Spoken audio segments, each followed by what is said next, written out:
Guys, look at all these deals I'm getting. Look at this one. Yo, we just made...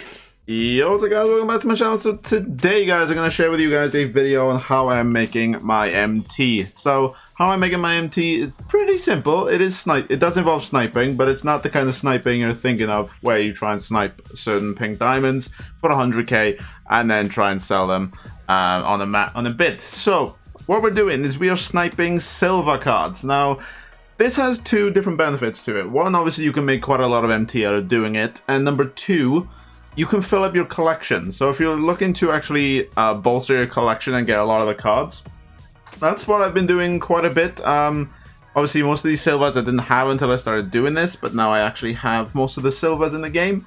And I'll show you guys just some different ways that you can actually obtain some of these cards on the cheap side. So you're seeing in there, so currently I'm 90,000 MT. I think when I started doing this I was on 170k, so it involves just sniping a lot of silvers and then bolstering them up, and then your small profits, say you make like 200 MT a card, say you got 100 cards or like 50 cards, 200 profit for 50 cards is about 10,000 MT. Now that 10,000 is the minimum, at least. Well, that's about the minimum you can look to making on each of these cards. Some of these cards, I'll show you guys a screenshot.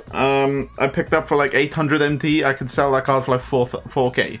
So obviously there is a lot of money to be made here, and I'll show you guys just quickly how to get it done very easily. So what you want to do is you want to go on to silver, and you want to find the lowest buy now. So he's not really worth. So the lowest buy now at the moment for you know, your base silver cards is about 950. And I think that Marvin Williams is one. Let's have a look real quick. Marvin Williams, find him in the auction house. Alright, not really that much of a profit to be made. But I mean, if you do pick him up for 950 and manage to sell him for like 150, you can make some money here and there on, obviously, if you just want your small profits to rack up with the big profits. But I mean, that's completely up to you. My auctions at the moment are, I can list about 30 cards each. So I don't really want a spot taken up for like 100 MT, if that kind of makes sense. Now, to share my actual results, if I go into my auctions, ignore all these contracts. I was trying something and it didn't really work out. Now, most of these cards, that sucks. Most of these cards I have I've bought for about from between 500 to 800 MT. So maybe the odd 900, maybe the odd 950, but it really depends on what the card is. But most of these are 500 to 1,000. So the main method you're going to be doing is you're going to find the lowest buy now for a silver card. So it's normally about 950. I normally tend to search around 900, or oh, we got some deals here. All right, let's go check out Sekiu. And the reason why this method is so good is because they're these silver cards. Very often you can scroll to the end very, very easily. All right, so I'll buy this 900 one, and I would say there's one for 1,000. Why would you buy that? That's only been up for 5 minutes. So I'm going to list him up for about 1,200. And then when you sell him for 1,200, take off tax, you make about 200 MT on this card on itself. Now, what you can do is, say you're only making, say you bought a card and you realize you're only making like 100, 150. You can just put that card in your collection. That's what I've been doing with some of my cards. If, say I buy it for like 800 and I realize that the cheapest buy now is 1,000. I probably won't bother actually listing it. I'll just store it in my collection. And just ease it. So I'm just going to quickly go list this card up real quick. So that one that was up for 1,000 will likely sell really quickly. What you can do as well is you could pick up both of them if you really wanted to. But I mean, again, I am limited on my space at the moment. Again, guys, with these silver cards, some of them do take a while to sell. Like you've seen, some of them have been up for literally the full 4 hours. Just because other people do this method as well. And it can be a quite, I wouldn't say it's a popular method, but a lot of people do know this method exists. One thing I will also keep an eye out for is, because we're on the weekend at the moment and limited is going on, look for limited cards as well. Because people do like to stack their bench with silver cards just so they don't have to use their main, obviously, cards on the bench and waste a contract. I'm actually going to check that PJ Tucker because I don't have it in my collection. Alright, how much is this PJ Tucker? So 1-1 at the start, not really great. And what you want to be doing as well is, so say this one's for 900, not really that big of a deal. What you can do is these ones that are expiring within the hour, you can just chuck a bid on them. So I'll chuck a bid of 800 on this one. And if I win it for 800, sound, I can just sell it for 1-1. But because these silvers aren't really noticed, or not many people want these silver cards, so they go under the radar quite a bit, you can pick these up for, sometimes you can pick them up on the 500 bid. So if I do this one as well, if no one sees this and doesn't bid on it, you win that card for 500, and the 300 is then put back into your club. So then you can make even more profit on these cards. So I'll just try this again. So we just go silver and then 9 hundo. Nothing really here. I do like to look in the 950 just because some people do still list some of their big end cards at the 950 range. Oh, see a 700 Cory Martin right there. And a Wesley. Do I get it? Alright, see. Now, there are times at points in the day where you get a lot of competition for these cards. But, as you can see, they were up for, what, a minute? And I basically had no issues getting them. So let's go check this Wesley's price and see how much MT we are making on this one. So, we bought it for 650, and the cheapest one is looking like 1-1. So if I just punch that on my calculator, so I'm making about 340 on that card, which is pretty much a game of TTO. So it's not too bad. And what you can do as well is if a few minutes has gone by and you're not really seeing many deals, if you just go play I meant to list this Cory Martin card. Oh yeah, I should probably check that Cory Martin as well. If you are going through a dry patch, you can just go play a few games of Triple Threat online or offline, or do some of your agenda stuff. I'm listing the wrong card up. And that will also make you your MT as well. What I've been doing as well is the cards I use to run Triple Threat online all have diamond contracts, so I'm not losing any MT, if that kind of makes sense. So I would recommend you invest in some diamond contracts and some players you absolutely love using. Like I have my diamond contracts on Pink Diamond Giannis, Pink Diamond Cam Reddish, as well as Pink Diamond Anthony Davis. So it looks like we struck gold with this one. So I think the cheapest one's 1.8 that I can see. I think someone's trying to price fix this one. So the cheapest one we can see is 1,750. So think of it. So if I put mine up for 1.7 and take off tax, I get 1,530, and I think I bought the card for 750. I'm making 780 MT on this card. So as you can see, it's quite a bit money maker if you do get a bit lucky. I've had refreshes where literally 8 cards have popped up for 700. You just buy them all and then you make some bank. Now there's nothing really here on the 900 filter, so we'll check 950 again.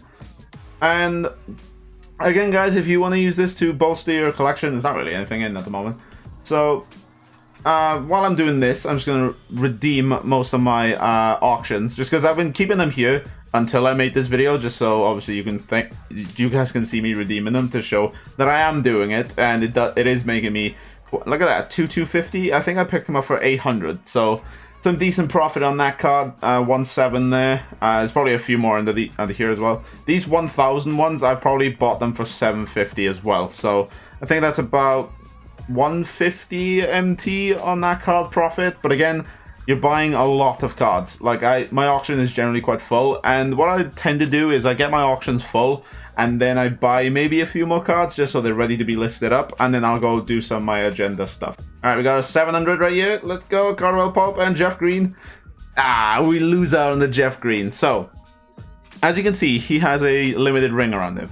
Now, let me go check this Jeff Green, and hopefully he's actually worth a bit, and I have just been talking out of my behind. So as you can see, this card is quite uncommon on the auction house at the moment, just because people are picking him up to use him in the limited weekend. Now, you could probably sell this one. I mean, I'll probably bid like 900 on this one, see if I can pick him up. You could probably sell this one for 1,250, and you've just bought him, and someone's just bought him for 600. I think if I keep refreshing, the card might pop up on the auction house, but we're not going to do that. I don't want to bore you guys with just searching aimless auction house results. So we'll try 900 again. We see this Kyle Anderson. We'll quickly go check him. And the beauty with this is because silvers are quite uncommon at the moment, you can very easily just get to the end of the auction really, really quickly. So this one for 900, I'm considering buying it just so I can actually finish up the Grizzlies. Just because I would like to just fully finish out the 20 current NBA collection. Potentially, obviously, the silvers are the expensive ones to do this. So obviously some of them are a bit, ooh, 550, gimme you. And the 650 James Ennis, can we get him? Yes, we can. Jordan, give me him. Guys, look at all these deals I'm getting. Look at this one. Yo, we just made... Let's quickly go check Jordan Poole, because I think the Warriors cards go for a bit. 2, 1, 9, 1, 7, 1, 7, 1, 5. Give me him. Let's go, boys. We just made some absolutely bank right there. We made some very, very nice bank. So let's just go check again real quick. They're all gone. Let's check the 900 once again. Kyle Anderson, more inclined not to pick him up, just because I imagine I'll find a cheaper one to chuck in the collection rather soon. We do have a Cory Joseph here. I don't think he's actually worth that much, but we'll check him anyway, just to be 100% sure. Do I have him? I don't. 1, 6, 1, 2.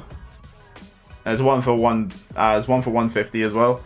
Always gauge, guys, as well how long cards have been up. So if you see one for like 950 and then one for 1,000, but they've only been up for like 2 or 3 minutes, you can pretty much pick up that 950 and sell him reasonably well.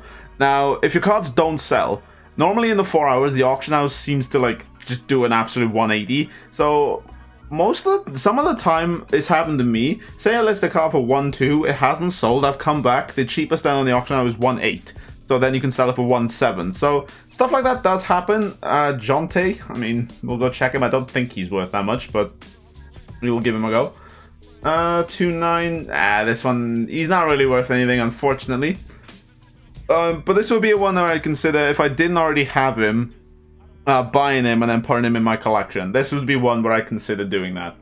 Alright then, boys, so I've gone through my auctions and quickly sold everything. So I think at the start of doing this, I was on about 160, 170 doing this. Now, this doesn't take into account that I have purchased some of the new double take cards to actually do some of the objectives. So I think Patrick Ewing was about 4, and these two are about 2 or 3 each.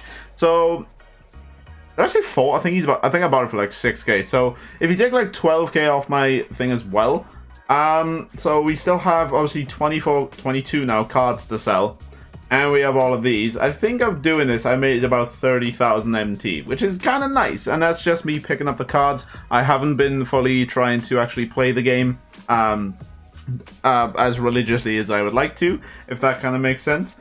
But again, guys, there is a lot of MT to be made here. This is pretty much my method of making MT at the moment, is just picking up these silver cards. The reason why this Dunganet Robinson one is because for some reason he pops up in the silver filter, and he popped up for 600, so I bought him, and his cheapest was like 1.9. So I put him up for 1.7. Hopefully he sells. But guys, it's just, you can make so much MT doing this. I implore you, please go try this. Please just let me know if you guys try this, and if you guys have done this, let me know how much MT you've made. So before I go, I'm gonna quickly, okay, there's a few cards up here. Any card I don't have. Alright, we'll check out Wayne Ellington, because he does have the ring. So where is he? We'll check him out just because he has the ring, so he might be a little more pricey than he normally is. So there's one for 1.6.